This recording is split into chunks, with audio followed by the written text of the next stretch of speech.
What's up, New England? Tommy. Hey, bud. Lars Borssen.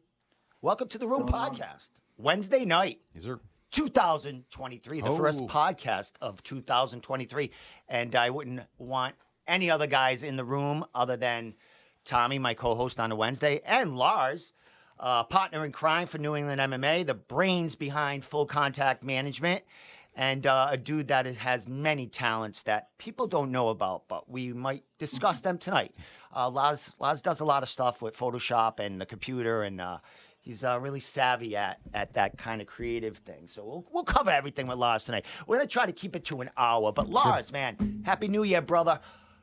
Happy belated birthday. I believe you turned 35 the day after New Year's, man. Wow. Happy birthday, brother. How was your holidays? Let's recap for like 5 minutes on Lars Borssen here. Yeah, bud. Yeah, well, that's exciting.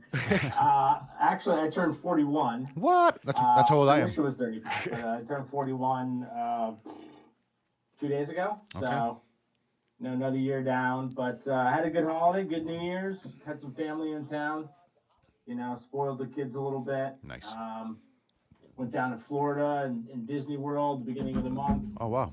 So it's been a little hectic. I've been kind of like taking a few weeks off just from a lot of the stuff we do on the management side and the website side. Just trying to recharge my batteries for the new year, and it's a good time just because there's not a ton going on in the region when it comes to MMA. So I'm starting to fire back up, get my batteries recharged, and ready to rip it in 23. Excellent. That's a good thing to do at the end of the year. Kind of take a little time off and then come back strong. Yeah, we all kind of did that. We were all kind of quiet, Lars. I mean, we're usually talking every day, or at least talking about somebody, or throwing some kind of feed up there that we saw on social media. But we didn't talk for like a couple of weeks, man. During that, I mean, you were away, like you said, with the family, and then the holidays came across, and everyone's working, and here we are, man. 2023, kicking it off with. Saturday night, we got two cards in New England. We got Reality Fighting over at Mehegan's Sun, and then we have Cage Titans 57 at Plymouth Memorial Hall. So kicking it off with a bang, January 7th, man. How excited are you to, get the ball rolling on that end and actually, I don't know if you're going to attend Cage Titans, but get to watch regional level fighting either on streams or live. Yeah, I'm fired up, man. It's been a little while. I think the last show I was at was Combat Zone in Manchester. God, was that mid-November or maybe late November? So, there's always kind of a lull around this time of year in the region when it comes to MMA. And so we're starting to see some promotions pick back up. We got a couple nice fights going on this weekend. I plan on attending Cage Titans. They got a solid card down there in Plymouth. Mm-hmm. So I'll be down there probably with Travis and Jeff. I think we have Dylan, who's a new writer for us, who's killing it. Kid's a grinder and loves the sport, has passion for it. I think he's going to be down at Reality Fighting in Connecticut. And then I know Donnybrook's having a card up in Vermont as well. So, and if Tommy wants to head up there and cover that, he can surely do that if he wants. Hey, I like Vermont. You want to go to Vermont? Yo, I like Vermont. We'll send you to Vermont, Tommy. Yeah. You can have some beers and I'll bring my weed card. Donnybrook. I mean, there's a lot of kickboxing and stuff. So, but that would be a nice card. Just to we'll send you and your wife. Sure. As media. Yeah, hotel and then room. And then you guys tub. can. Live stream. Dude, you're driving back. You're not staying there that Come night. on. I mean, unless you get a fucking hot tub in the gas station. The no-tell, heart-shaped hot tub, We're starting off slow here, brother. We'll pay for your gas. Yeah, exactly. Maybe a cheeseburger or something, right? So, Lars, man, you mentioned you will be going to Cage Titans, man. Let's get to that card, or let's get to the event itself. Cage Titans doing big things, announcing a lot of big things. A new streaming platform that they teamed up with. I don't know the details, but I will have to use that streaming platform because I will be doing a live Fight Companion here Saturday night. Mm-hmm. So I'll be checking that out so I can kind of give, my say on that. The test run. Cage Titans 57, Lars, what stands out here as far as this card and how excited you are to, get these fights going here? Yeah, Paul Bear, he always throws together a solid card. He announced the other day that they have this new streaming platform, which is really cool for them to see. I know he was he was trying to run, kind of the streaming side of things by himself. And there's always some hiccups, during that learning curve. I remember one show, it was delayed like an hour coming on. So I'm sure he just doesn't want to deal with that headache anymore. So he's partnered with a company called, I think, Spectation. I don't know much about him, but it sounds like there's a gambling component to what they do as well. So you might be able to bet on the fights. What? I'm not sure. I'd like to get some more info from Polver on that, because it's kind of a new, interesting angle to bring to fights here in the region. And when I think about that, I love to gamble on fights. But I think when you're talking regional MMA, it's that can be a dangerous situation, especially with guys who aren't making a ton of money. But I think they'll probably put the bet limits pretty low, so it really couldn't influence somebody. Mm-hmm. But he just kind of dropped that in the podcast the other night, or his Table Titans show the other night. So he mentioned the gambling side of it. So I'm assuming they're going to have betting lines, which would be kind of cool. One thing I have to say about that, like you said, I mean, it'll be easy. Not saying they're going to fix it, but there's not going to be an oversight watching this, as far as amateurs. I mean, if you're going to be able to bet on amateurs and shit like that. I don't think they'll allow betting on amateurs. Okay. I don't think that would be. But still, who would oversee that here, as far as betting? You know what I mean? Make sure it's going by the book. It'd have to be the commissioner, the Mass Gambling Commission. Like, who comes in for that? Yeah, I mean, I guess it comes down to whatever this Spectations, what their platform is. Mm-hmm. Are they a gambling company, or are they just setting lines? If they're just like saying, hey, here are the betting lines, but they're not giving people the opportunity to bet, that's one thing. If they're taking in money,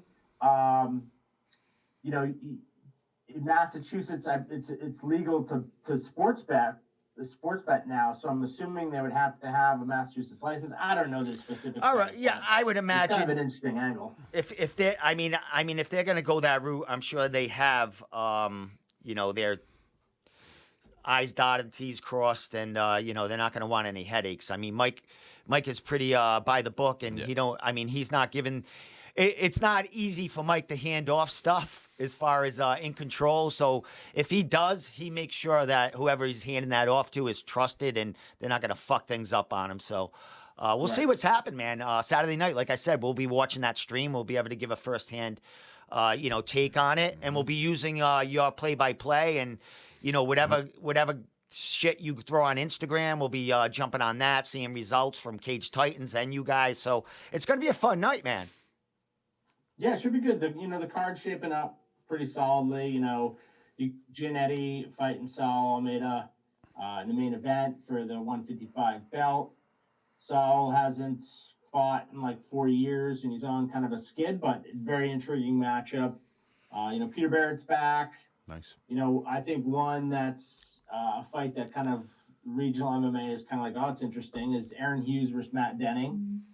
So that's kind of a cool fight. Then you got Cam Arnold on there, Andrew Valdina, Nate Russell versus Tyler Smythe for the flyweight amateur belt. So solid card. I think there's, 17, 18 fights on the card right now, something like that.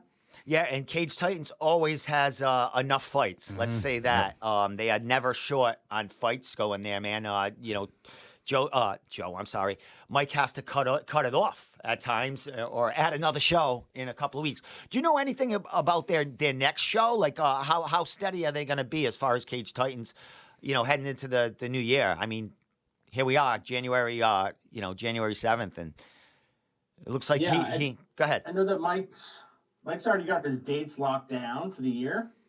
He gets ahead of that pretty quickly. So I do know what the calendar looks like moving forward for them.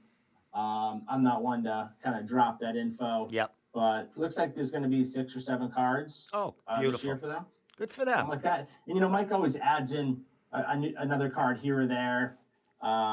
So I wouldn't be surprised if he ends up with more than the 6 or 7 he's already got booked. Yeah, I mean, you imagine if he goes back to pins or something for one of those Muay Thai kind of MMA cards. That would be cool.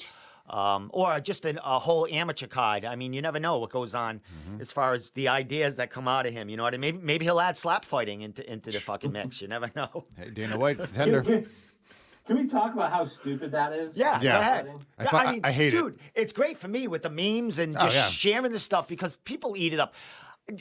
Lars, I think the new generation eats this shit up. You know what I mean? I think that's where the majority, unless they're beer drinkers in in the trailer parks. You think that's what it was, though? That's the fan base. Or the people doing it. That's the competitors. Yeah. Yeah, I understand that, but they have the kids like, yeah, that's awesome. Lars, what's your take on that?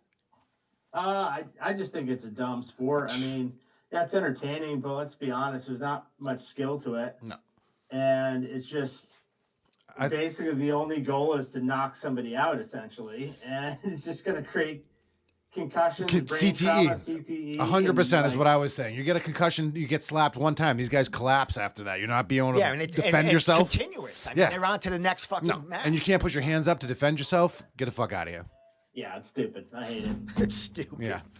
Punch each other. I mean, and like for Dana White, who's like the ambassador of the sport or whatever, or who runs anymore. the most, the biggest promotion in the world, where this is a real like issue. I mean, CTE and brain damage is a real issue, not only in the NFL but MMA as well. So, and now you're investing in a sport that basically the only way to win is to knock a guy out or give him a concussion. It's just, I don't know. It's dumb. I don't know. Is that the only way to win? I mean, I don't know the I have no rules. idea. You could just like slap the shit out of him for like. Yeah, how do you win? I mean, maybe you do slap until you knock someone Until you're the fuck unconscious? Holy shit, that'd be terrible. Man, all right, we're bringing light to it. Yeah, we're gonna have to. We're gonna have to order the next one and do a slap companion. We're gonna do it to each other. I'll invest in it now. We're gonna compete in a slap competition. Fucking slap fighting, dude. All right, so reality fighting also, bro, but we don't know much about that because if you look at Tapology, all they have is grappling fights. I know a few of the fighters on the card. Don't necessarily know their matchups because there's really no posters out there for matchups. What's your thoughts on reality fighting? I mean, fighting Mohegan Sun, they bring in a lot of attention. I don't know about a stream, but it doesn't seem like promoting these fighters is a big thing for reality fighting. What's your thoughts on that? Yeah, I think, MMA for them is just kind of like a side gig. They do it to have fun. I don't think they really make money doing it because, the owner of the promotion, Kip Goller, he's the owner of NAGA, North American Grappling Association. They travel all over the world and put on events. So that's kind of like his bread and butter. I think the MMA stuff, he puts on a card in January and typically one in like June or July. So 2 cards a year. It's at Mohegan Sun, which is a huge venue. I think they do pretty well in terms of selling tickets. But, yeah, I mean, I think they just do it to stay busy and, say they're still in the MMA game. But, they're not like a massive player when it comes to regional MMA, right? I wouldn't call them like just a sideshow. But, when you only put 2 cards on a year, it's tough to have that flow and that momentum and being relevant in the region. So I still haven't been to a reality fighting show, but I know they do a good job. We don't know much about the card. The marketing on the front end isn't always great, so we're kind of left in the dark. But they've been around for a really long time, and I think Yuri Panfirov's fighting on the card. Yeah, that's what I mean. That's what I mean. I mean, we got Randy Francis making his pro debut. A big, amateur. That's got like 14 fights as an amateur, maybe more. He's making his debut there. You have Tristan Tarano, who's been knocking people out. He's an early amateur. There's a lot of legit fights on there that. They need at least a fucking poster for, there's, we got, Mike Antidormi fighting for a title there going up. I mean, these are names that have fought for Cage Titans for CES with Yuri, and no one knows they're fighting only their fans and their followers. But it's I think as media, maybe we should be covering it more. But we do have a guy going there, the reality. But they don't give you the info that you need to stay enticed as far as media. Yeah. Sorry, Polver's texting me right now as we're talking. So, Doesn't he know we're live? He's telling us about the gambling line. What's he giving you? I'm actually going to ask him about the gambling. Is he we're giving talking you about possibly matching a nice little fight? Oh, excellent. Tell Mike I said hi. Mm-hmm. I will.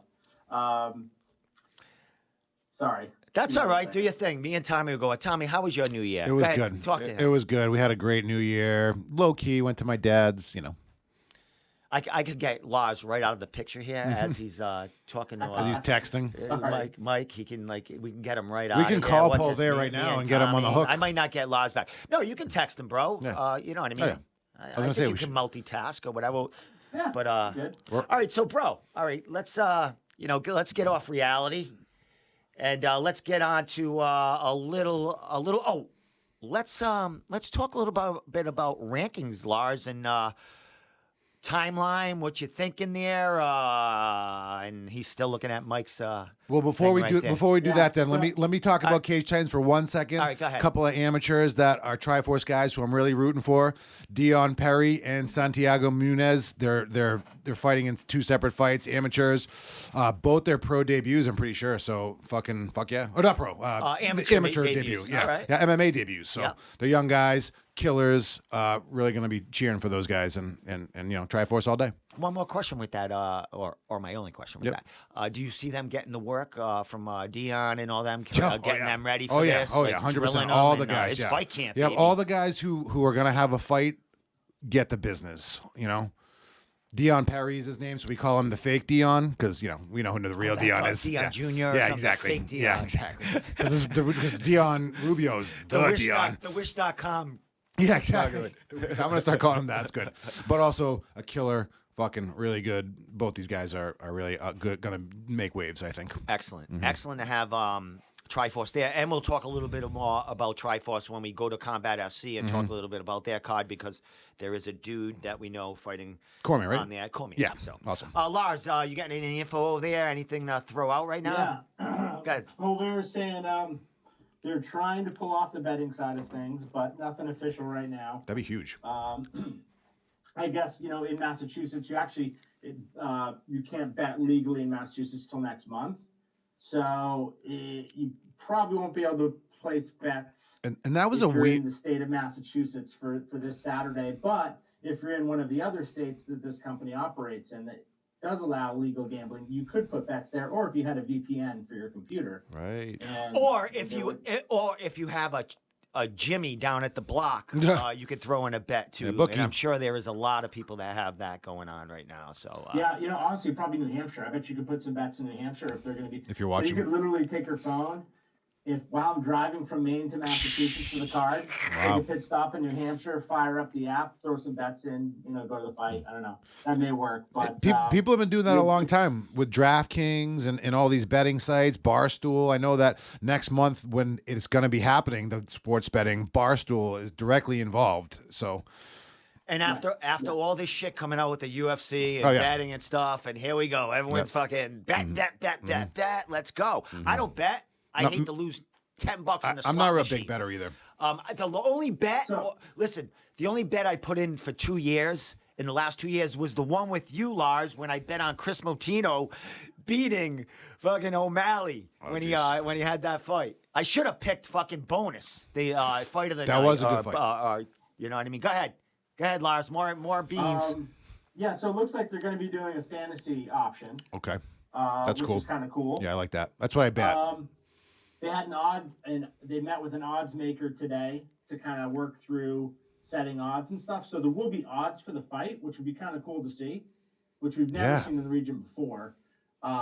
So they will be setting betting lines for the fights. I'm assuming just the pro fights, and that will kind of give us an idea of the favorites, the underdogs, and we may not be able to place a bet on those betting lines, but if you're in one of the other states that does allow betting, you most likely would be able to make a bet on it. So it's evolving quickly. Mike said everything happens so fast. You know, the first goal is to get the fight on the platform and kind of build out this betting thing, and you know, hopefully by their March card, they'll be live for betting in Massachusetts. Excellent. That'd be awesome. Congratulations, Cage Titans, Hell for yeah. you know, raising the bar, as that's their motto, man, and they do it every card. So Very cool. good for them, man. Anything else you want? Really cool. I mean, we'll jump back to that card and stuff like that. But Lars, let's get to talk a little bit about the rankings and what's your idea, and as far as timeline, what, you know, is the cutoff already been done? Are we waiting for this weekend? What's up with the rankings? The rankings should have been out by now. I've just been super busy with my real job. Full Real contact job. management, my family, you know, making some posters for another promotion. And, okay, I just got, and you can break some news, says Oh, shit. Colbert. Oh, Here we shit. go. This will be a clip. Go ahead. We need a sound. Marcus Andruzia went missing in action and isn't flying out. Replacing him will be Chris Berberich. He's on a plane in about an hour, and he's going to fly in and take on Pete Barrett. All right, I have my Tapology right here. So that's a fight that must go on. Kudos to the gentleman coming in. And, you know, something like that, I mean, I don't give a fuck if the guy's like 0-50. A fight has to come on, and you have to get somebody, man, like in You gotta 24 see the hours. fight, Yeah. yeah. So, you know, all the power to And you know him. what? Honestly, like, I think this is a better fight than the Andruzia fight. I like this better, I think. You know, Peter Barrett's a stud, former UFC fighter. Oh, yeah. Local legend. And he sells a shitload of tickets. He's got a bunch of sponsors. They needed to keep him on the card. Of course. So, you know, Chris Berberich, who I believe is from Alaska. So this motherfucker is going to be flying from Alaska. He's in the United to States. Boston. It's a long fight. At least he doesn't need a visa. I'm going to check, see what weight it's at, but see if it's still at 155. That's crazy, though. You know, Berberich, he's fought for Cage Titans a few times. And I know one fight he kind of went MIA on them, but looks like he's going to be hopping on a plane and coming out to save the fight for Peter Barrett. Good. Hey. Good. Good for their Peter. Lars. All right, get back to rankings. Rankings, sorry, yeah. Just That's all right, man. I don't mind the beans. multitasking, I right? don't mind the beans. No, yeah. Breaking news, you know? You know, it's funny, like, this is what, like, usually, like, my nights are, you know, cross between, you know, hanging out with my family, got my phone in my hand, we might be watching a show, I'm texting fighters Oh, yeah. and promoters, and, Looking at you know, highlights. it's just, That's why. That's why I'm single. chaotic. Because here's the thing, Lars. I mean, you've been married a while, and you've picked these things up, and your wife's already locked in. So it ain't she's like, you know what I mean? You know, well, you know what I mean. You're like, so you know, I'm, you know, when I'm dating, these chicks are getting this full. They're getting like an hour of my time a week. You know what You're I at the mean? bar that you're watching I'm fights. everywhere, man. I'm on the phone. Yeah. Fucking, I got. you know what I've struggled with that I'm getting better at is kind of setting boundaries. And when I say, like, all right, I'm putting my phone down at 9 o'clock and Yep. I'm not picking up till tomorrow morning. Mhm. Like, I'm doing that now. Like when I went to Florida, I pretty much disengaged from MMA for a Huge. full week, Yep. which I've never been able to do that before. So as I get older, and maybe once you get into your 40s, you start learning a little about boundaries and being healthy with, you know, just your lifestyle. Plus, you're in a groove, bro. I mean, you're doing good things. You're doing positive things too. So that kind of thrives you and makes you want to kind of work a little harder, bro. And it's fun for you. So, man, you're doing a lot of things, and we'll get back to that. You mentioned some posters and shit like that. We won't, you know, necessarily say who you're, you know, producing for, but you are for hire if anyone needs you to make some quality fucking things, man. Make you some Nice. money Little with graphic the design. time you've spent perfecting your craft. I have to say, you make all the posters for Full Contact Management, all the fight posters, all the, you know, congratulation posters. You do a great job on that, bro. So, you know, kudos to that. And, Thanks, man. you know, so let's get back to fucking rankings. Right? All right. So rankings probably should have been out by now, but it's been, you know, a lot of stuff going on the past few weeks. But Crazy end of the year. I will be sending out our voting tab, our voting spreadsheet for all the guys that write for us, that cover events for us. I think there's 5 or 6 of us. Tommy, you'll get one as well. Hey, yo, I would be glad to. And then you guys just got to get it done quickly, get it back to me. I'll tabulate all the rankings and then put them in a nice, pretty little graphic, and then we'll start pumping it out. Hopefully next week. I think next week I was trying to get them out before Cage Titans. I don't think it's going to happen. Plus, once I send you guys that voting spreadsheet, I need to wait for them to come back. And you motherfuckers aren't always the quickest to get back to me with that shit. Homework is tough. So Cage Titans in reality, whatever fights are going on that will not be included. It might ruffle some feathers because things might have changed with this, but it's not fair. We want to end the rankings for 2022, and then we'll do them again in the middle of the year or something, correct? Yeah, I think, I'd love to do them quarterly. That's the goal. They're just a lot of work. So we're going to try to do it quarterly this year, but maybe it's every 6 months. But quarterly, I think would be perfect. If I can bring somebody else on to help kind of, run that side of things, would be really good. Well, in the future, someone might want to try to do that, out of the, independent person come in and just help out with it. It's a great thing. I mean, it looks great. We do put a lot of work into it, and people flock to the site to see it, because if you look at Tapology, man, they have the North and East Coast. They have New York. They have a lot of fighters in the same rankings as our fighters, man. So it's great that we can kind of, take them out of that and just give our own New England rankings. I think it's something special, and I think hopefully it catches on. And, man, we've had some backlash, and we have some positive remarks and comments about our rankings, and that's what makes it go around, man. You're never going to have a 100% agree rate. Not going to make everyone happy. No, not at all. So that's why they're rankings, man, and it brings up the chatter. So well, that's the thing. Like, rankings are there to create conversation and just kind of also like show a lay of the landscape as to who's doing well in the region. There's nothing personal when we put these rankings together, right? We're being objective. We're doing this for the greater good of the sport, and it's gonna piss people off. I'd say 70% of the feedback we get is criticism, and then there's 30% which guys are saying like, "Hey, thanks for doing this. This is really cool." Honestly, like, whatever. If you have time to, go out of your way in your day to like bitch at us about our rankings, like then you're doing your job. Yeah. You're looking at them. It's a good thing. And here's another thing about the rankings.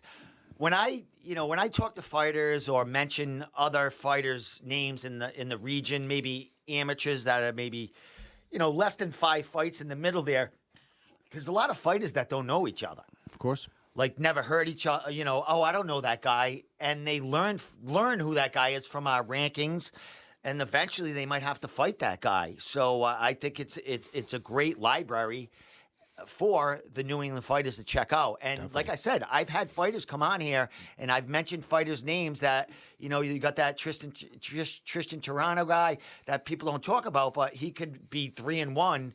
After this weekend, and people like, oh, I don't know who that guy is. Now they know. Because he fights at Combat Zone, and he fights in the New Hampshire area. He doesn't really make it this way. But it's a great avenue for other fighters to see where they're ranked and see who their competition is in the future in these regional promotions. Yeah, 100%. I mean, it's there to create interest. It's there to create discussion and hype. I mean, like, this sport is entertainment, right? I mean, this is why people go and they pay money to watch it. And just when you can incorporate a ranking system, I think it just makes things a little bit more interesting. So like whoever gets pissed off and doesn't like what we do, that's cool, man. Like, just, I honestly don't give a shit. But I think it's good for the sport, and it gives guys kind of somebody to call out. It creates a lot of chatter and potential matchups, which is good for the promotions. It's good for the fighters. It's good for the gyms. That type of chatter and that call out is a good thing for the sport. Otherwise, it gets pretty boring. It's all about competition. That's why we're here. It's all about competition. So if the rankings show competition, then people are going to want it. And the Yep, cool, exactly. and another thing about that is when you check our rankings out and you hit the fighter, it'll bring you to whatever videos are out there about them.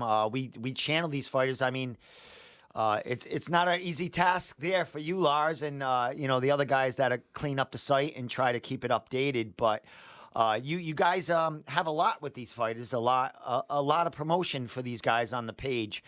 And it's just going to grow down the line as we're picking up new guys on the site and people, add their little niche and whatever their perspective into the site. So it's good, man. We'll invite you, man. Come on in. We can always use another New England MMA guy in there, a tech guy. We could use tech guys. Website tech guys. Come on.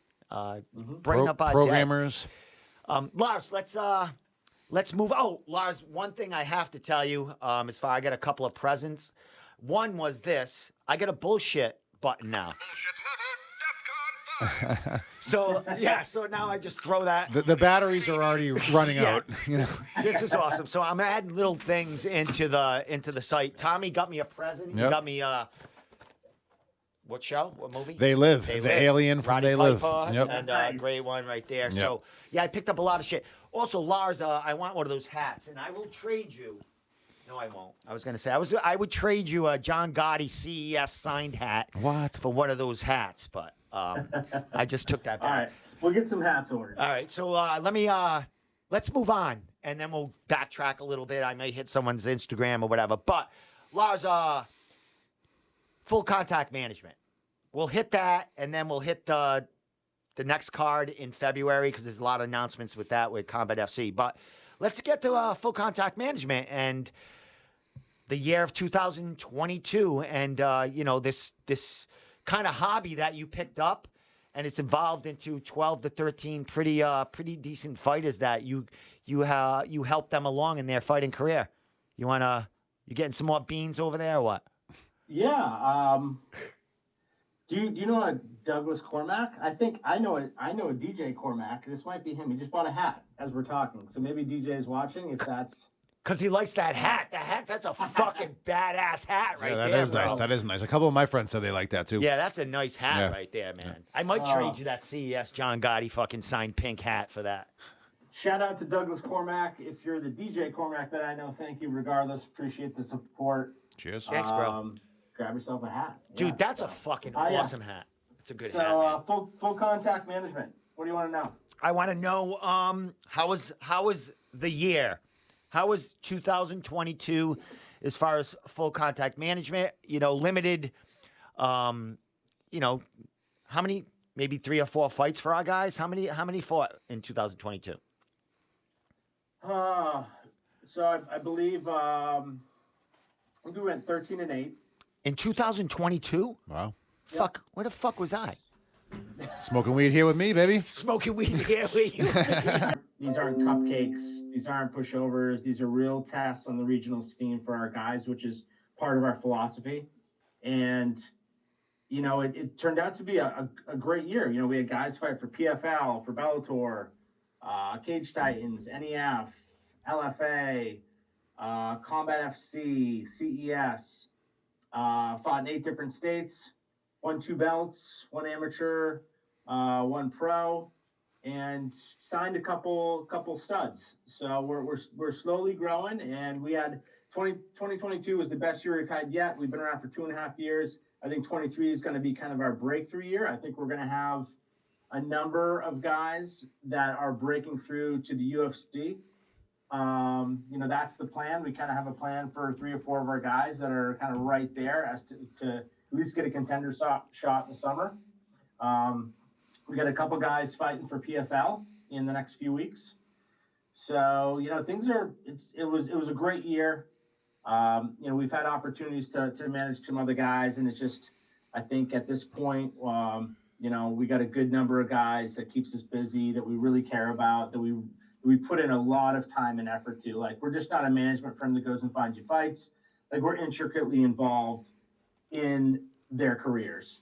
So curating sponsorships, designing merchandise, selling merchandise, helping with medicals, in doing some of the kind of backroom nitty gritty stuff that a lot of people don't see, and it's really fulfilling year.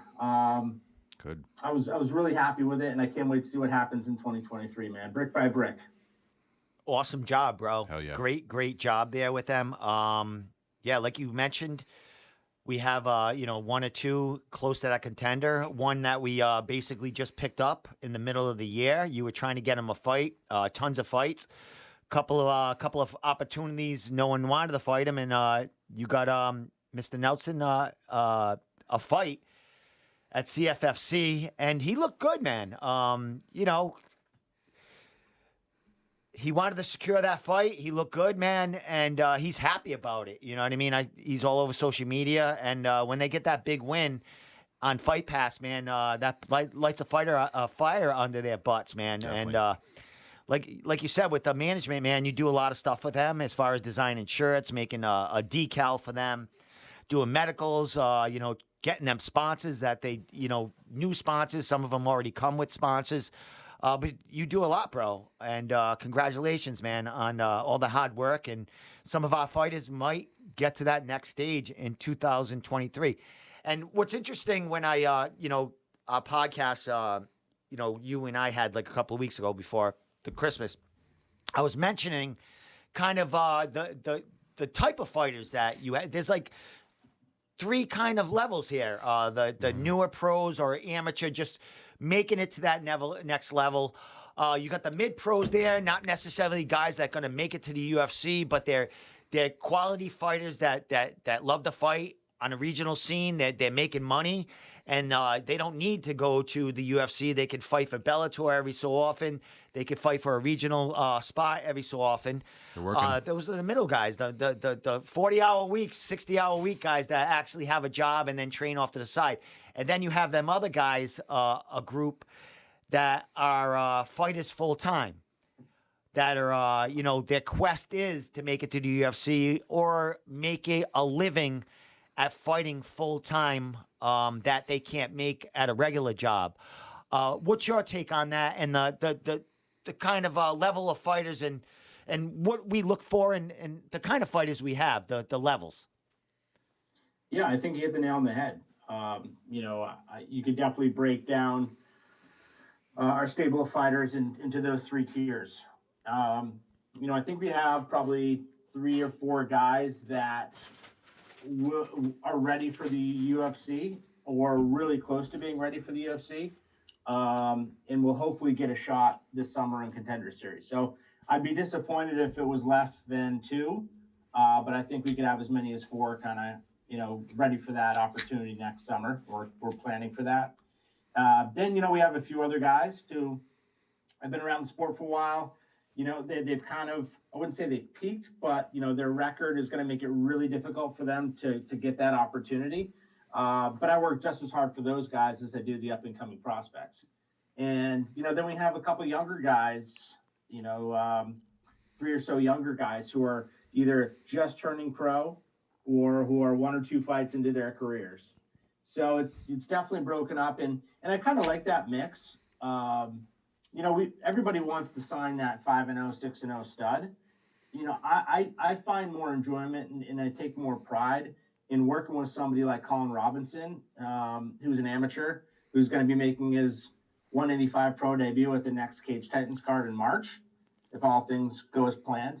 And then working with him, from the infancy of his career and really creating that bond and that relationship and understanding who he is and who his coach is and what he wants out of this. And honestly, you need to treat each fighter as an individual. There's no blueprint to how you work with fighters and how you build them up and try to get them and to help them achieve their goals. I think you really need to take each fighter and understand who they are, where they're at in their career, what their goals and aspirations are, how they've been training, are they disciplined? And, when you actually get to understand them and you connect and talk with them on a almost daily basis, then it allows you to be a more comprehensive, full service manager. So that's the goal. I think we're there. And I think, the guys that we have now, these are guys that we're gonna work with for the rest of their careers, hopefully until the wheels fall off. I don't care if they lose 6 in a row. We're here to partner with them and hopefully enjoy the ride together. Excellent. Question, Lars, about you mentioned a couple of fighters, 2 or 3 that on the cusp, maybe contender series, maybe a late notice call up for the UFC. As far as you have a lot of connections with the CFFC, the regional guys around the country, as far as PFL, as far as getting fighters on there. What is your do you have a connection as far as with the UFC? You know what I mean? Do you have? I know you're not talking to them regularly, but do you think they see a couple of these fighters here that we manage? Do you think they have their eye on them and they're hearing a little rumble about what we have brewing here? Yeah, definitely. I know specifically I've talked with Sean Shelby, and he's got a few guys on his radar. So yeah, I mean, and it's from my perspective, it's a strategic approach to creating that relationship with the UFC and those matchmakers. Where I'm not going to bombard them every week with like, you got to sign this guy. It's you check in once in a while, you update them after a guy fights and wins, and you just be professional about it, and hopefully they understand you're not just a flash in the pan. Mm-hmm. And so yeah, I've had communications with Sean Shelby, and the goal is that the guys that he has on his radar will get an opportunity in 2023. Excellent, my man. Well, let's move on to our last segment here. We can recap a couple of things before we end. But Lars, Combat FC 3 happening in early February, bro. We'll save one of our fighters for the end here as far as a big fight for him. But talk about the card. I know you really you have a really good dialogue with Rick and Joe and stuff, and like talk about Combat FC and how excited you are for them being on Fight Pass and just another promotion in New England that's giving work to our fighters. Yeah, Rick Caldwell, the matchmaker, and Joe Cavallero, the promoter. These are 2 guys who've been around the scene for a long time. I think they put their first show on like 15 years ago. Then they took a 10 or so year hiatus and just came back last year, but they've really burst onto the scene. I think that first card for Combat FC, everyone was kind of like, all right, let's see what happens here. They got their shit together, and it was a solid card. And then that second card was like, damn, okay. The production value is insane. They're on Fight Pass. They put a lot of money into not only the production value for how it looks on TV, but also in the arena. And the matchmaking has been spectacular. So they've burst onto the scene and really have made a statement in a short amount of time. And it's impressive what they've done in such a short amount of time. And the card they have coming up on February 10th is one of the better cards I've seen in New England in a long, long time, from top to bottom. It might not have that one, headliner where like, holy shit, that fight's happening. But they have like 10 fights that are just like, Jesus. I know Rick's got, I think, 24 fights lined up right now. Most of them pro. But I think you're going to have fights fall off. So hopefully they end at 14, 15, 16 fights, somewhere around there. But some of the matchups that they've already announced, it's like, damn, that's all right. They're here and they're for real. Yeah, big matchup that I knew from seeing some posters that you were made before they were released. Mm-hmm. There's also another big fight that hasn't been announced. I think it probably still going through, but they're still releasing posters and matchups. I mean, it's still a 4.5 weeks away, this fight. But Kylie O'Hearn, she's back. Mm-hmm. That was a huge announcement. I mean, we know as media, as New England, as fight fans, there's not enough women fighting in MMA. Never mind amateurs, we can't get shit going. But pro women's MMA, and then we got a great matchup here with Kylie O'Hearn coming back after training, with Don Shanis and, ready to show what she's been working on at Combat FC. how excited are you to actually have a women's matchup happen and, on Fight Pass for, for New England? And a good one, too. She's great. Yeah, the female scene in New England's kind of hurting right now, especially on the pro level. There's really only like, maybe 7 or 8 females in New England who are fighting professionally. So it's really difficult to put those matches together. You typically get to fly in another female from, somewhere else in the country, and that becomes expensive, right? So then that local female needs to sell enough tickets to justify flying somebody in. So I'm glad that Combat FC splurged and brought in Kelly Claxton, I believe her name is. I think she's from out west somewhere, and to fight Kylie, which is going to be a great fight. Some of the other names they have on the card. Mo Al-Kanani, he'll be fighting. Obviously, we've seen Rico DeShulo. He's been announced. Fabio Charant. Nice. Terrence Jean-Jacques, Jake Pilla. Our boy, John Piersma versus Sanad Armoudi. The killers. The list goes on. So That's a good list. That's a good list. This possibly could be like one of the best cards we've seen in New England, and top to bottom with the quantity and the quality, it may be one of the best cards in New England that we've seen in 10 plus years. Lars, mad ticket sellers here on this card. I mean, Jake Pilla he'll sell the quarter of the place out himself. He had a great fight. The last card, he came back after some time off.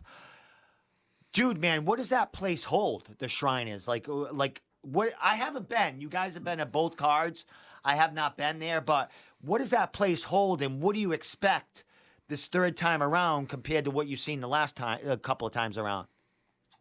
So I think if they put a curtain up to like block off the locker rooms and their production truck, which is in the back half of the building. That's key. So I think if they didn't have that curtain up, they could hold like 4,000. I think it's set up to hold around 2,500.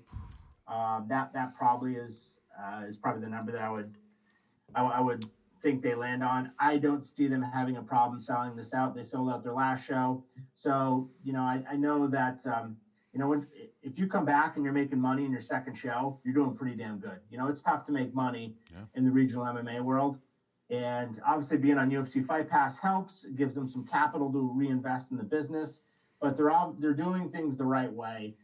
They're paying guys well. They're promoting them right. They're putting on a hell of a product on UFC Fight Pass, and they grind. Rick and Joe are constantly doing something to either put together a fight or to improve their product. So it's pretty cool to see where they can go from here. As far as seeing them and comparing them to other promotions around the other, the higher tiered promotions, CES, Cage Titans, Neff puts on a great product. Mm-hmm. What do you see? I mean, this is going to be their third card. What do you see as far as what they can improve on or work on a little bit in the future? You talked about the great thing. I mean, they have a great production value as far as the Fight Pass. Their fights look amazing. I mean, I did the live fight companion last one. I haven't been there live, but on Fight Pass, it looks as professional and as fucking as exciting as it could look. What do you think in the future they can work on, and you talk to them. I know you're on a dialogue with them. What do you think they need in this promotion moving forward? First thing is fix your damn Wi-Fi in Shriners Auditorium so we can actually report from there. Oh my God, I thought you meant mine. I was like, what happened? Where'd you go? Trigger. The last 2 cards they have a public Wi-Fi in Shriners. You hop on and you can we can live stream and we can get our live results out. And both times halfway through the event, it shuts off. I'm not sure if it's a timing thing, it shuts off automatically, or so many people get onto it that it shuts it down. But then you can't get cell signal in the building either. So literally, like, you're in a black hole, which is kind of nice as a media guy. Like, you have no choice but to sit there and watch the fights, and you got to catch up on it later. But that's not a big deal. That was more of a joke than anything. But in terms of their product, geez, man, it's tough to say they're kind of doing everything right now. It's always good. I know. There's some minor things that is not a big issue, but if you're going to have 20 plus fights, you better be damn sure it's a smooth running event that goes quickly. So, like, I never like to see a show with more than like 15 fights. So if they start kind of creeping up above, they haven't been there yet, but they have a lot on the table right now. That could be one issue, but the talent they're bringing in and the matchups they're making is pretty cool. They're bringing in guys from around the country too to fight a lot of these local guys, but they're not bums. They're actually legit fighters. So they're making highly competitive matchups, which is super nice. I think they could probably improve a little bit on the marketing side when it comes to like social media and fight night social media posts and that type of production. But that's a minor thing. Yeah. In terms of their product on Fight Pass, it's killer. They just got to figure out a way to somehow stream the undercard fights or somehow give people a way to watch the undercard fights as well. But that'll come in time. But honestly, like after 2 fights, I don't have too many critiques. Match bake has been really solid. Production's been amazing. The venue's super cool. The energy in there, the last fight they had was awesome. So I think they're doing a lot of things right, but you got to keep improving in this game. And it starts with the matchmaking. That's what I'll say. Like the matchmaking is the best in New England right now because they're competitive matchups with high level guys, and that's what fans want to see. Well, let me mention one thing about their Wi-Fi. I think it's a good idea that they don't have it because then people can't stream the fights while they're in there. Their fucking shit comes all like blurry, like you're trying to watch HBO from 1990 or 85. Maybe I was way without a subscription. But I mean, I give them an A for what they've been doing. Like you said, I think they could do a little bit more with social media with the fighters and getting them out there. But it's their third card, and I believe that Rick and Joe are doing mostly everything. I mean, who else helps them out as far as social media or doing the side stuff? Who else helps them? Are they going to grow? Are they looking for help? Are they looking for a Steve to do something for them? Announcer? Or a Lars to do something? Like, what's up with them? Like, you know what I mean? Yeah. Rick is the matchmaker. I talked with him more than I talked with Joe, but he has a lot of connections. He's constantly talking to people. Joe's one of those old school sales guys who has relationships with everybody and is a grinder. And I'm sure they're going to need help kind of building this thing out as they continue to grow. Right now, it seems like they have it under control, but as you start to really refine things and have your operation run smoothly and with a quality product, then that's when you got to start thinking about, all right, how do we make this better now? And so maybe that's the next event or the event after that. And that's when you need to start like bringing in, expertise and maybe specialized folks, maybe somebody to handle medicals or, whatever it could be. But, they're heading in the right direction. You got to crawl before you can walk. And they're definitely walking now, and hopefully they'll be running very soon. Excellent. Well, let's talk about one or a couple of fights in there.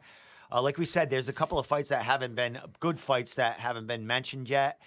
But we mentioned Piersma. His poster was just released today.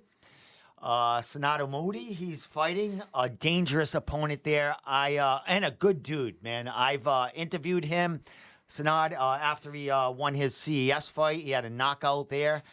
Maybe 2 fights in his pro career. Maybe his first fight. I can't remember. But he's a black belt, BJJ. I think he trains out of Florian's MMA. Not sure where he gets his striking or cross-trains at, but dangerous guy and an interesting matchup because, as we know, John Piersma is a grappling guru there as far as in his young career. How excited are you in this fight? Because you did okay the fight, and you did negotiate the matchup. So how excited are you about this matchup? And what could happen with a win with John here? Super pumped for this fight. This kind of came together really quickly. We weren't necessarily looking to get John on this card. And then I know John wanted to get active, and I was like, all right, let's see if there's some room at Combat FC. And it just so happened that Sanad Armudi was still looking for an opponent, and it came together pretty quick. I know that Sanad, I think, was overseas. I think he's originally from Jordan. I think he was in Jordan when kind of his coach said, yeah, I think this makes sense. Let's wait till he gets back, though. And then it came together pretty quickly after that. So it's going to be a hell of a fight. Sanad Armudi's 3-1, black belt in BJJ. Piersma is 5-1. He's a purple belt, but he is a much better grappler, MMA grappler, than a purple belt. So the ground game is going to be really interesting if these guys get there. But this could also be one of those fights where you have these two grapplers, but they end up standing and banging, right? So it's a really good fight for both of them, I think, to kind of evolve their skill sets and see where they really sit in the pecking order. But I love it for John. I think it's going to be an entertaining fight. It literally could be one of the best fights on the card. I know it will be on UFC Fight Pass. But it's, two of the better welterweights in the Northeast going at it. And, if John wins this, he'd be 6-1, where really should be 8-0, because there's a couple asterisks in there. But he'd be 6-1. Hopefully get another fight in this spring, and then at that point he'd be 7-1 in position to get a shot. We obviously don't want to overlook the task at hand, but when you look at the timing of things, that's the ultimate goal. I'm just happy for John, for him to get back in there, test his skills with a little bit different fighter than he's fought for most of his career. He fought Ryan Sanders recently and beat him and won the NEF welterweight belt. But Sanders is more of a striker. So the game plan there was get it to the ground, work your grappling, and dominate. And that's what he did. In this fight, I'm not sure if you necessarily even need to go to the ground. Why don't we stand up and see what happens? And if it goes to the mat, sweet. It's going to be highly entertaining with a high-level grappling match. But I could see both these guys standing and banging, too. Excellent, my man. And like I mentioned, Sanad has a knockout. I think he has a finish on his last fight that was for Combat FC. Did he have a KO or a submission win in that fight? I think it might have been a TKO, ground and pound. Oh, God. I'm trying to remember who was against. It was a new guy, maybe a debut pro or 1-0 pro or 1 pro. I know the guy didn't have a lot of fights, so could have been another one of those scenarios, and I think it was. Sanad had another opponent, and they had to get a guy in there to fight him, and this guy stepped up. Yeah.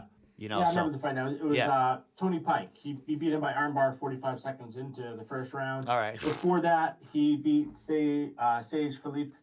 By unanimous decision on Combat FC 1. So this will be his third fight with Combat FC. Obviously, they like him. He's got a solid record, has fought some solid guys, and the fight makes sense for Sanad in terms of like slowly moving up your level of competition. And it makes a lot of sense for Piersma as well. He's fought nothing but killers in his career. So this is probably the fight that I have circled on the card, not only because I, manage John, but I love the stylistic matchup here and kind of where these guys are at in their career. Well, to throw a little fact, a past fact about Sanad, he submitted Billy Goff. Oh, Billy, who the fuck is this? OBS is shutting down and going back off. So anyway, yes. So he's a dangerous dude on the ground, and finishing Billy Goff, even though it was as an amateur, as we know now, Billy Goff is making his UFC debut, welterweight debut, pretty soon. I think in is it February? I'm not sure with Billy. I think so. Yeah. Okay. And we also got Nick Fiore, who's making his debut in week and a half? Yeah, definitely short notice there. Yep. All right, well, Lars, man, you want to cover some of these fighters going into the UFC? Some of our anything you want to leave off with or recap about before we end. We are an hour in, and you wanted to keep it to an hour, Lars. So do you want to talk about something else, recap something, or what do you want to do here? Yeah. So let's talk about Goff and Fury real quick. All right. It's gonna be a good one. We can kind of get out of here. Looks like Goff was supposed to fight February 18th, Okay. but I'm seeing on Tapology that he withdrew. So that bout has been canceled. Really? Okay. Yeah. So I guess it's not going to be a good one. But that is what it says. Okay. Okay. That's the first I've seen of that. So, All right. Didn't say it just says Goff withdrew. Yeah, so, okay. So never mind. We won't talk about so it. that's unfortunate. I think Billy Goff is probably the best prospect to make waves in the UFC that we have in the region. So that's kind of a bummer. But he'll be back. And then Nick Fury, he's making a short notice appearance for his debut with the UFC on, I think, January 14th. So he's 6-0. That should be interesting to see kind of how things play out for him. Hopefully, Nick's a stud fighter. He has definitely not been tested like he will see on the UFC level. So that will be interesting to see how he handles that big step up in competition. But we're pulling for him, and we know he's been training with some studs and Calvin Kattar, Rob Font, Tom Pagliaro. So he's in good hands over there. It's just, is this too much too soon, especially on short notice? But hopefully he goes in there and makes a statement and brings a W back to the region, because we could surely use it. We've been on a pretty big skid in the region here when it comes to, performing at the UFC level. Yeah, our record as far as New England as a whole, as our fighters going into the UFC. Granted, a few of them went in during the COVID phase there for short notice fights when no one wanted to fight. But there's been a few that had, proper training camps after they lost their first fight or second fight, and they haven't produced, man. So we're looking to break out of that and get someone that's gonna fucking make New England feared in the UFC, because it seems like, at this point, they're just giving us late notice opponents as kind of stepping stones for, dudes they're trying to promote. You know what I mean? And it's a travesty, because some of these fighters that are, taking these late notice, not necessarily, they may not be ready for that fight, but I mean, you cannot not take it, because you're going to get another opportunity when you you make the UFC happy for taking a fight that you're going to be a big underdog in. Yeah, it's we could have a whole podcast just on this topic, right? Yep. So it's let's call a spade. We're just, our guys aren't succeeding at the UFC level. There's probably a number of reasons for that. I don't necessarily want to get into that on this, because I'll go on a tirade for the next half hour. And nobody wants to hear me talk about that. So maybe we save it for another day. But, hopefully, Goff and Fury can get us off the schneid. And, obviously Calvin and Rob are there and doing big things. And hopefully we'll get a few more guys there this year. And I think we need to prepare our guys a little bit better on the regional scene and have them face different competition. Test yourself in the regional scene, see if you're made for that level. Because it's much easier to get to the UFC than to stay in the UFC, right? So you can get there and hang out for 2 or 3 fights, but once that opportunity's gone, it's really hard to get back there. So I would much rather see some guys kind of cut their teeth on the regional scene with some high-level competition, show that you can beat that high-level competition, and then get the call, and now you're ready to go and you're ready to stay. Excellent. Well, one fighter I want to mention that is winning, producing as far as a New England fighter is Parker Porter. I think he might have a couple of losses in the UFC, but I think he's at least 3-2. 3-2. 3-2. 3-2. Yes. And he's got another fight coming up. As far as he's kind of overlooked. He's a heavyweight, and as we know, heavyweights are sought after at the UFC level. Yep. And it's interesting to see what he does on his next fight. But I just wanted to give him a shout out, because people don't mention Parker Porter enough. Me myself, I don't interview him enough. My my take on that is kind of once you get out of the New England regional level and you make it to the UFC, you kind of, the bigger guys are interviewing you, and I'm kind of that guy that's more focused on the guys around guys. the thing. So, I've not given him his props and, support that I should have, but I am now. That guy needs to be boosted up, and he needs the support behind him because he's a heavyweight, and he's producing. He's one of those guys in, from the New England area that is producing in the UFC. So shout out to you, Parker Porter, and big things, and hopefully, you make us proud this next fight. Love it. Let's go, Parker. With that said, Lars, anything you want to leave off with? Any thank yous? Anything you want to say before we let you get the fuck out of here? And Tommy and I will, Finish it off. leave off with the last 5 minutes of the fight, the podcast. Fight? We're going to fight? Yeah, whatever. I got my gi. No, I mean, I just, I don't really have many last thoughts, but I'm never one to stop talking. So, it's Never it's last. been a great 2022. I want to thank you, Steve, for all the hard work you put in. Tommy, you guys have been killing it. Thanks, man. I love what you guys are doing. We brought on a few more writers in New England MMA. The thank you to all the fighters who put trust in us in managing their careers. I really love it and have a passion for it. And I think we do a pretty good job at it. And, things are evolving. I just love the fact that we're able to provide something to the community. Oh, yeah. From a media perspective and also, from a management perspective. We don't do this to get rich. We make $0 on the website. Mm-hmm. It actually costs us many thousands of dollars to keep open every year. And so selling a little bit of merch here and there helps pay for that stuff. But then, on the management side, we make very little money as well. And when you look at like the hours that are put in versus the money we get out. So, but it's not about that. It's about being involved in a sport that you have a passion for, that you want to help grow, that you want to, be involved in and really make an impact. And, hopefully we're doing that, whether it's this podcast, whether it's managing a fighter, whether it's, driving to Rhode Island to cover a show or, doing rankings, small stuff like that. But I don't look at it as like a job. It's a labor of love. And as we grow, we'll keep doing new things. Excellent. Love you, my man.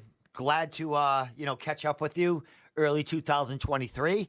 We'll be tuning in with you on Saturday when you are at Cage Titans, and we'll be doing the Fight Companion here. Lars, man, thank you for coming on, man. It was a great podcast, a lot of information out there. Thank you, Mike Pulver, for shouting in and throwing some beans out there. A lot of shit happened in the next couple of months. And Very cool stuff. In the UFC, in the regional level here, there. So with that said, Lars, we got a lot of stuff going on with everything involved with us. We're all going to evolve in 2023, make things better, improve. And hopefully we grow and get more people on and, cover everything. So with that said, Lars, man, you have a great night, man. Saturday night, we'll check in. Yeah. And we'll do our thing, bro. So thank you so much for the information tonight and, carrying us along. Appreciate it, guys. Keep doing your thing, and we'll catch up soon. All right, have a good night, Lars. Later. We out. Me and you, Tommy. Cool. That was it's cool. me and you. Lars is cool, man. Yeah, Lars is a good dude, man. First time me and him ever talked, really, Yeah. Yeah. Usually. All like online, like Yeah. shared stuff. Like me and him are blazing similar paths, but, Excellent. You're Yeah. part of the rankings now, Yo, Tommy. You're going to be able to hey. fucking, piss people off. Yo. I was going to say something, but we'll leave that for off Dude, camera.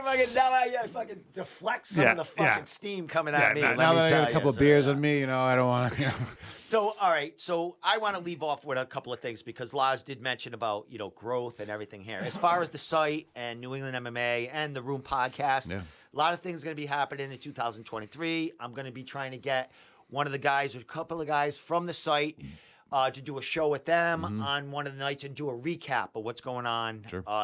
through the region as far as, statistics. Weekly, monthly. Probably a bi-weekly, Yep, something like bi-weekly, that. yep. So I'll have them on, and I'll do that maybe on a Friday or something. because at this point, Mayo's slowing down. I'm not going to be working 7,000 hours. So there's going to be more podcasts coming out. Sure. Also more one-on-one interviews. Like I'm going to have more time. I like those one-on-one interviews you do, Yeah, they do. during the week, Yeah, where but, it's just that. Yeah, sometimes it's hard to get a fight. Sure. I get blown off a lot. Yeah, you I were do, saying that. Yeah. So it kind of like I waste time setting shit up. Yeah. Yeah. I it understand sucks. the game. Yeah. I understand it. I'm not Yep. bitter about Yep. it, but Sure. it kind of deters me from doing the one-on-one sometimes. Mm-hmm. And that's why you kind of see me doing one-on-ones with the same kind of people over and over Sure. when they have fights, because they're They're reliable. reliable. Yep. Great fucking Yeah, word yeah, time yeah. there. And I adapt and I do Sure. Yeah. Yeah. move my shit you around. make yourself schedules for accustomed people. to I do. what? But I do. So with 2023, going to start doing that in the podcast. Yeah, we are going to be using Restream. We're going to be streaming to at least 3 platforms. Cool. Not every show, because some shows we're going to be swearing up a storm, Yeah, showing porno and shit. We can't put that on Facebook. Homemade So, porno. yeah, all that stuff. You know what I mean? Like on this table and stuff. Yeah, So yeah. I need a girlfriend, really.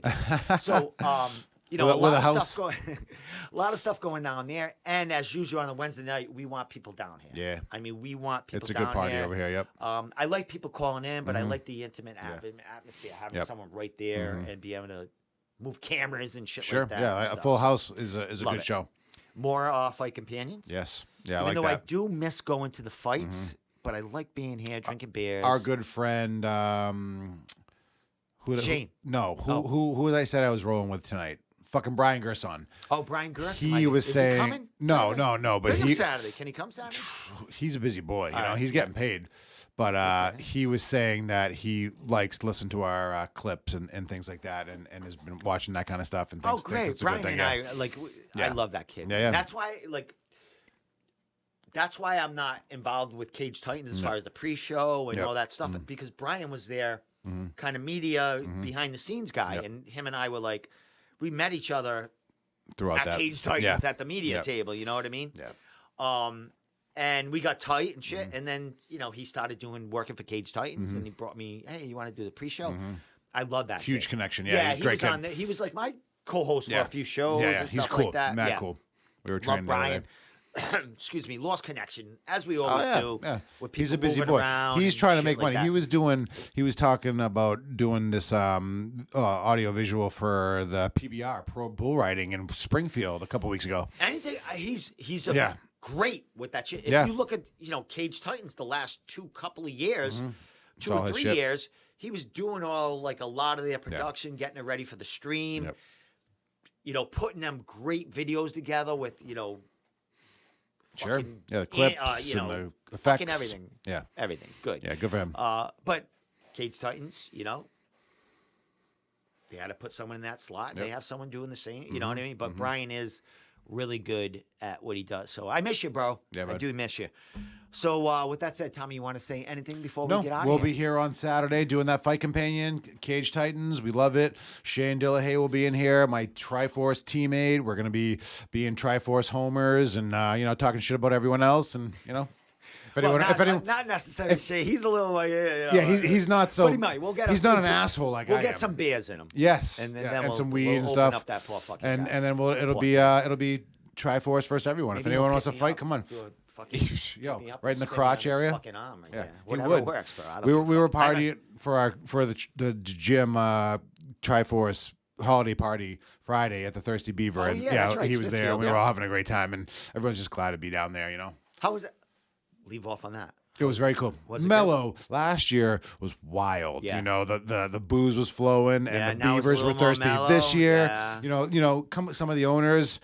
Keith Jeffrey is a newly father of 2 now. He has Yeah. a baby. He's got a couple of years older, so mellow. I understand. Yeah, we're all getting Yeah. a little older. He we needs want to to kind get of just home came in. tonight without Yeah, slapping yeah. and people. And Coach Pete Jeffrey was happy with that. Yeah. All his disciples were in there and were there ready to fucking go. So. Excellent. Triforce in 2023 is gonna be wild. Excellent. Well, Yeah. we'll be watching a couple of them on fucking Saturday night, man. That's right. At Cage Titans 57 Fight Companion. We will not be showing the fights, any of that. No. We will be showing whatever's on We're talking about the Instagram. fights. Talking the fights. Yep. We'll be showing whatever clips or people getting their hands raised on Instagram Yep. from Looking their forward to sites, that. but That's gonna be is fun. it. We are not here to take stream money or No. anything. We're here just to drink beers and not have to travel to And talk fucking shit go watch the and fights. watch the So, fights ourselves, and pay for the fights exactly. and support the Yeah, cause. We're gonna pay $25 to fucking. We're gonna pay it. So with that said, last two things. I want to say congratulations to Sean Lally, the unpredictable one, for yes. his new baby. Absolutely. I do believe he had a new baby girl. And Dennis Sweetbread Paiva Absolutely. has a brand new baby daughter as well. So congratulations to both of you. I think million Sean's was a couple of days before Christmas or a couple of days after. But I know Dennis was just a couple Yesterday of or something, days. right? A Yeah. couple of days. He I just saw that posted too. it. So Another congratulations, guys, man. Family's everything, guys. Yes. Hopefully we have a couple of new female fighters in the region in 18 years. These guys, kids, holy shit! Imagine Yeah, the daughters from I these might guys. not be alive by No, then, but no, we'll these see guys, what these happens. babies will probably kick the fuck out of us now. You know what I mean? The Lally and Pivea fucking love baby. it. All right, my man, we got to get the fuck out of That's here it. because we're only going to go fucking an hour. We went an hour Yeah. and 20. So make sure to tune in Saturday night. 7 o'clock. YouTube here for Cage Titans 57 Fight Companion. If you want to see the other side of the coin and some guys talking through the fights, Watch it. tune in. Yep. We out. Tommy. Adios. Love you, man. Love you.